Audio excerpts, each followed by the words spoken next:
Selamat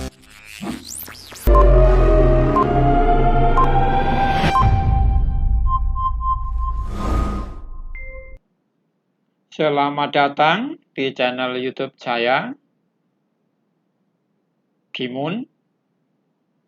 Bila konten video saya ini bermanfaat, silahkan tekan tombol berikut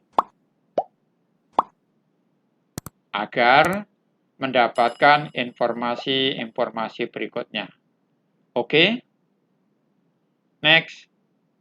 Hari ini kita akan belajar tentang sifat koligatif larutan dengan subtema konsentrasi larutan.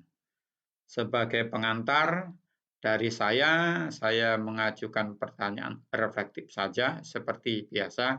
Judulnya sifat koligatif larutan, maka saya bertanya, apa yang kalian ketahui tentang sifat koligatif larutan? Jadi sifat koligatif larutan itu adalah sifat larutan yang hanya tergantung dari jumlah partikel zat terlarut dan tidak tergantung pada jenis zat terlarutnya. Karena itu, sekali lagi kita akan mengawali tema ini dengan konsentrasi larutan. Nah, saya memberikan fenomena yang terjadi di sekitar kita seperti pada gambar berikut ini.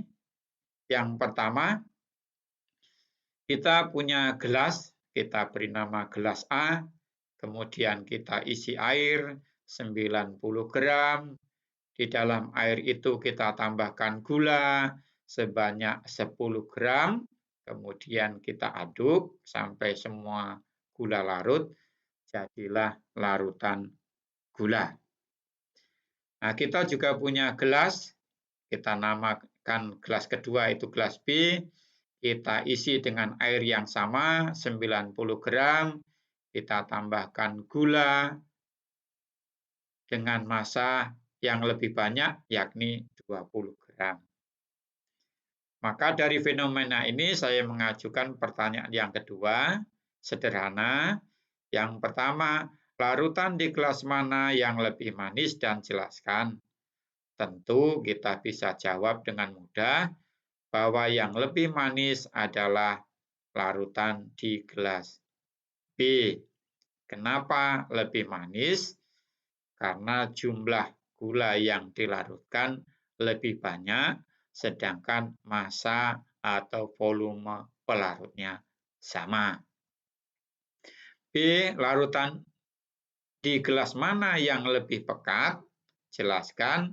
Tentu juga dengan mudah kita jawab bahwa yang lebih pekat adalah gelas B karena jumlah gula yang dilarutkan juga lebih banyak dengan volume dan massa air yang sama. Karena itu saya mengajukan pertanyaan terakhir untuk yang C.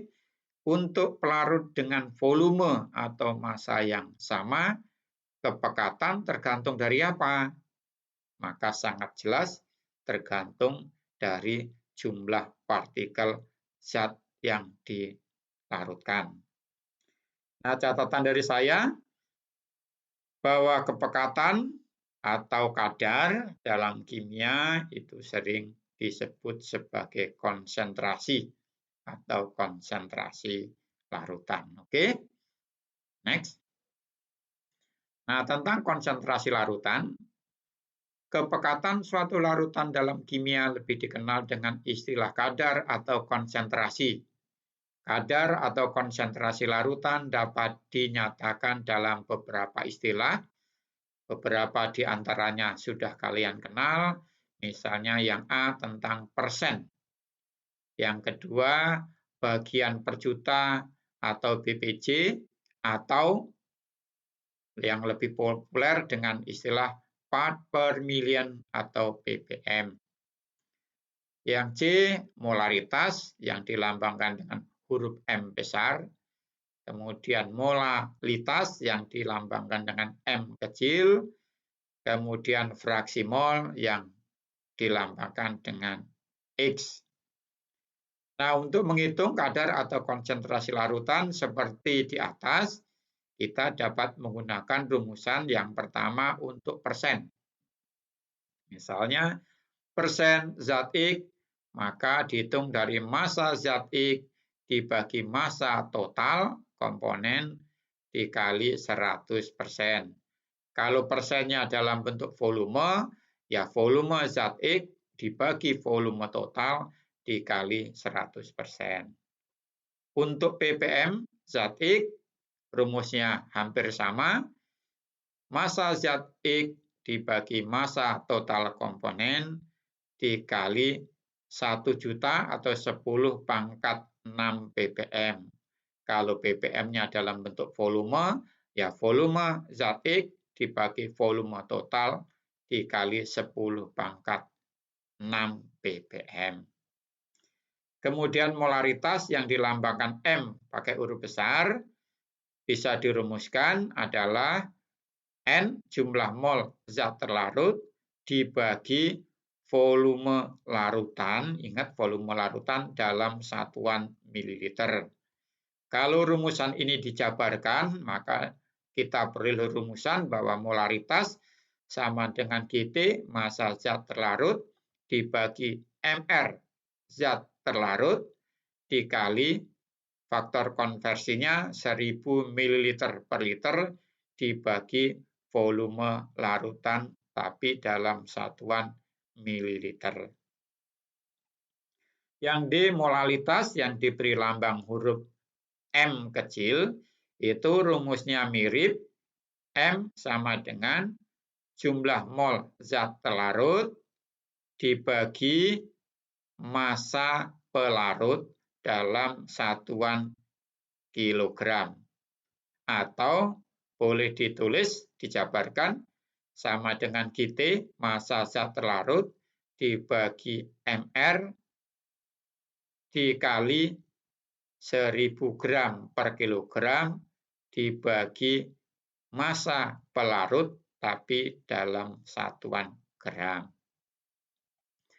Sedangkan fraksi mol atau yang dilambangkan X itu ada dua, fraksi mol zat terlarut XT itu dihitung dari NT jumlah mol zat terlarut dibagi jumlah mol total. Jumlah mol total berarti NT jumlah mol zat terlarut ditambah NP jumlah mol zat pelarut. Untuk fraksi mol zat pelarut atau XP bisa dihitung dari NP jumlah mol zat pelarut, misalnya air, dibagi jumlah mol total, yakni NT plus NP jumlah mol zat terlarut ditambah jumlah mol zat pelarut. Nah, fraksi mol zat terlarut ditambah fraksi mol zat pelarut itu totalnya adalah 1. Keterangannya saya kira bisa dibaca, NT jumlah mol zat terlarut atau boleh ditulis dalam konteks fraksi mol NT artinya juga sama jumlah mol zat terlarut. Sedangkan NP adalah jumlah mol zat pelarut, GT itu massa zat terlarut, MR itu adalah massa molekul relatifnya, kemudian V volume larutan, kemudian P adalah massa pelarut. Oke.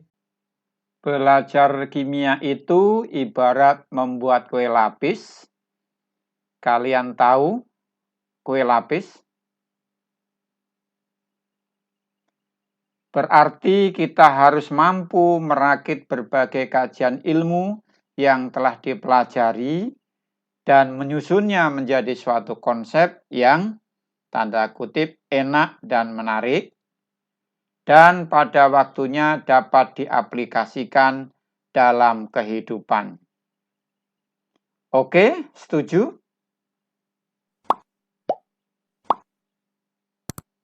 Terima kasih.